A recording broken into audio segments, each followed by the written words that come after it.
I mean, if I had known when it all started how long it was going to last, I would have probably, not made it, rolled over and done whatever and, felt like dying. But I always had this hope, and that's what kept me going. How many days did it last? 1,352 days.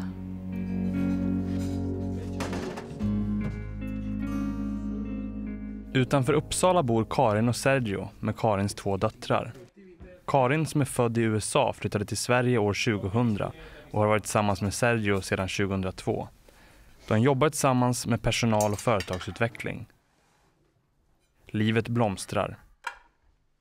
Men i mars 2006 förändras allt.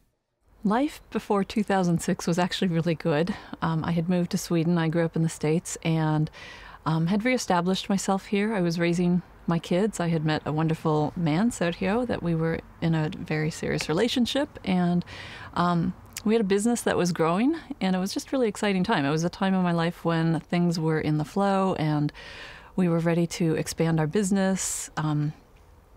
It was a good time. På väg hem efter en affärsresa till USA händer det som kommer att förändra allt. We were standing at the airport waiting to board the plane, getting ready to take off, and all of a sudden I got a tap on the shoulder and I turned around and it was 2 US Marshals and they said, "We have a warrant for your arrest." Jag förstår inte ens vad det handlar om. Jag tror att det var någon fel med bokningsnummer eller vad det var någonting. I heard my first husband's name and I thought, oh no, what is all this about? And they proceeded to take me. I couldn't even say goodbye to Sergio. They separated us. Ja, det var FBI som skulle ta henne och jag skulle in i planet och åka hem. Det är inga timmar som jag rekommenderar någon. Det är hemska timmar. I just ended up sitting in a cell that had a cold metal bench. It was very cold with air conditioning and just kind of sitting there shaking, holding my legs and closing my eyes and just imagining I was someplace else and that this was going to end soon. Det som har hänt är att Karin har begärts utlämnad till Mexiko på grund av bedrägerier hennes före detta make misstänks för. Det här informeras inte Karin om. Hon förs till häktet ovetande och Sergio tvingas ensam åka tillbaka till Sverige och barnen utan att veta vem som har tagit Karin, än mindre varför. Under en vecka försöker Sergio desperat ta reda på vad som hänt Karin, var hon är och om hon ens är vid liv. Efter 7 dagar får Karin äntligen rätt till ett telefonsamtal. So when I called him, it was a shock kind of to both of us. Well, for him that I was able to get through and just to hear his voice and just to know that he was there and he was going to stay there. And he just reassured me that the kids were okay and he was taking care of them. And that to me was the most important thing because Sergio instinctively knew that if my kids were okay, I would probably be okay. Karin flyttas efter en tid till Western Detention Facility, ett häkte där man vanligen sitter i väntan på rättegång. Men inget åtal väcks. Enligt de nya lagar som införts efter 11 september kan USA hålla en individ frihetsberövad i princip hur länge som helst utan att väcka åtal. Hemma i Sverige tar Sergio hand om barnen och sköter företaget på dagtid. På nätterna försöker han med alla medel få hem Karin. Vi får ju full koll på situationer efter 6 månader. Under den här tiden vet vi bara små saker om saker, men vi inte så mycket mer. För att visa Karin att han tänker stanna vid hennes sida flyger Sergio tillbaka till USA redan efter några månader tillsammans med en svensk vigselförrättare. It was me and Sergio through a glass window. And at that point I couldn't even have 2 visitors at the same time. So the person who was marrying us came in. Sergio had said his vows outside. She came in. I said my vows. She left and he came back in. And then we were married. And so we held our hand up to this glass and, just looked deeply into each other's eyes. That's the extent of what we could do. Den känslan är en enorm känsla därför för det första en kvinna som jag älskar enormt mycket. Och samtidigt var ju ett sätt för mig att bevisa till både barnen och henne och mig själv att jag är committed till det här. Jag har en uppgift att fixa. I told a couple people what had happened, and so one of them ran and gave me a chocolate Tootsie Pop, which was like one of my favorites. What is it? A kluba in Swedish. And then after I ate that, she wanted the paper. I'd thrown it away, and she said, no, give me the paper. And so she wrote a card on it and just said basically, congratulations and wish you all the best for you and your family in Spanish. And that was my wedding present. So I saved that because it was the only thing I have from that day. Sergio sliter dygnet runt för att få sin och barnens tillvaro att gå ihop. Företaget och barnen på dagarna och alla samtal och brev till USA på nätterna gör att han bara sover cirka 2 timmar per natt. De pratar mycket om Karin för att hålla hennes minne levande i familjen. Varje dag skriver de till mamma och telefonsamtalen till Karin blir en viktig del av vardagen. The phone was my lifeline. So we were able to communicate on 3 levels. We had phone calls, which were very expensive, but Sergio managed to send me money so that I could buy the phone time to be able to call home. We had a 20-minute call 5-6 times a day, or 5-6 times a week. So, and you know, 20 minutes between 3 people is not very much time. So it was, we got conditioned to speak very, you know, to cover the highlights of what was going on. Så de kom från skolan, och sen när de kom från skolan då satt vi och började skriva till mamma.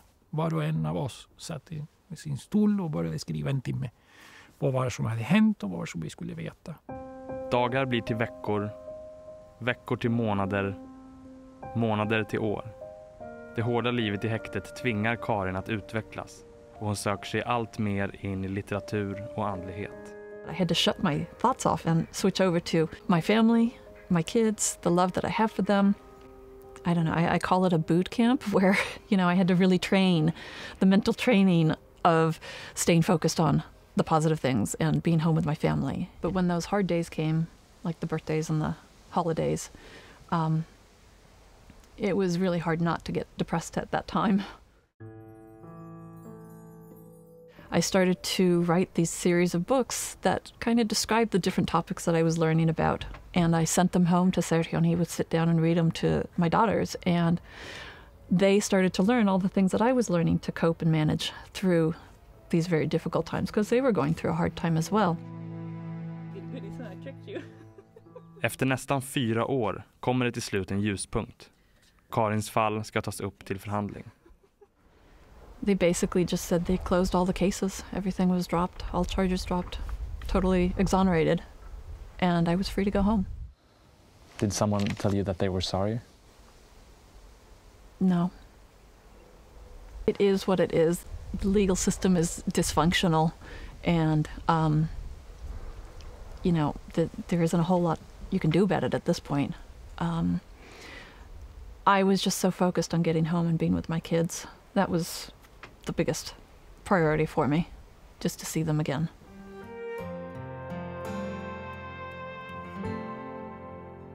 Tisdag den 19 januari 2010, efter att ha varit inlåst i 1352 dagar, landar Karin äntligen i Sverige.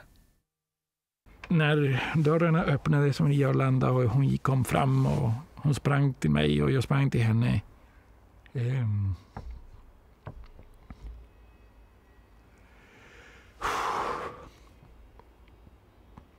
Mission var accomplished.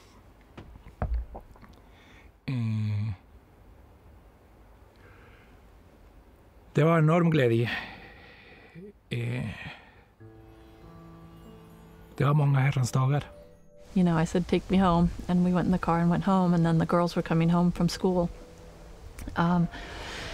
And they had said they didn't want to know when I was coming home. They just wanted me to be there. They had told me that, you know, weeks earlier and stuff like that. So that's how we had planned it. So when they came home from school, I was kind of in the corner of our living room, and he said, are you ready to talk to your mom? And they're like, yeah, we're coming. And I'm like, well, are you ready to talk to your mom? Then come in here. And so they walked in and they turned the corner, and he said, because she's here. And they screamed. I don't know if everyone screamed, but we just ran into each other's arms and just hugged and cried and hugged and cried. How did it feel, if you describe the feeling? It was pretty amazing. Just to hold them after so many years.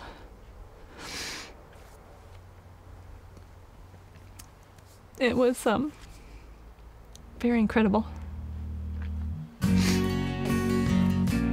Karin har förlorat nästan 4 år av sitt liv, men har tagit lärdom av den kris som drabbade henne och hennes familj. En lärdom hon nu för vidare till andra människor.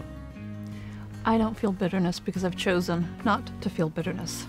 that's a very conscious choice. It's not going to do any good for me to feel that. It's important for me to know that I can help others by teaching all the things that I learned to manage going through that.